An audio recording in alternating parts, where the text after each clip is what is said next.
All right, so let's start with the big story that we are tracking on WION at this hour. According to reports, Pakistan is said to be facing an economic collapse, similar to what has happened with Sri Lanka, especially with the country's rupee having fallen more sharply than expected. And this would, of course, weigh on the country's ability to pay for imports of essential items in the coming weeks at a time when its foreign currency holdings are nearly at a 9-year low. The situation is pretty dire, and experts are expecting Pakistan to start a rationing of petrol and diesel pretty soon.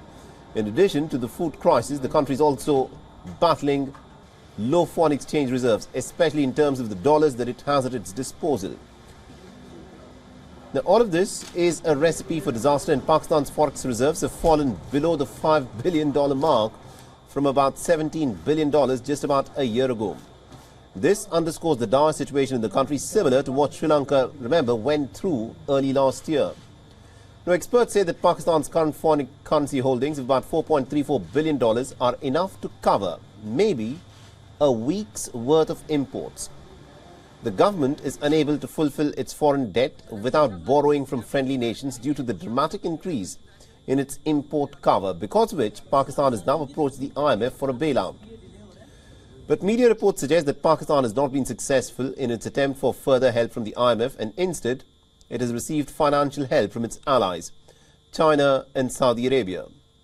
The rupee has declined sharply despite being managed by the State Bank of Pakistan, and the country could soon be facing a shortage of fuel and also essential items like food because of its inability to pay for imports. And this comes after reports last week had shown that there is no flour in Lahore, the second most populous city in Pakistan, where the prices have just simply skyrocketed.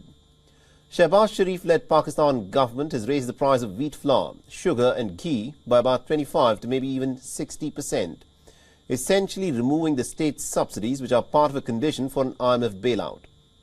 The IMF has also asked Pakistan to hike power and gas prices for the revival of its stalled funding program.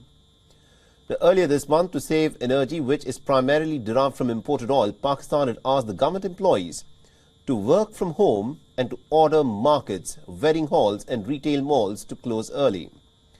Now, Pakistan has also put up its embassy property in Washington up for sale in what is being viewed as a desperate attempt to ensure that the economy does not crash. In yet another major blow, a separate report has shown that the World Bank has delayed 2 loans totaling about $1.1 billion until April.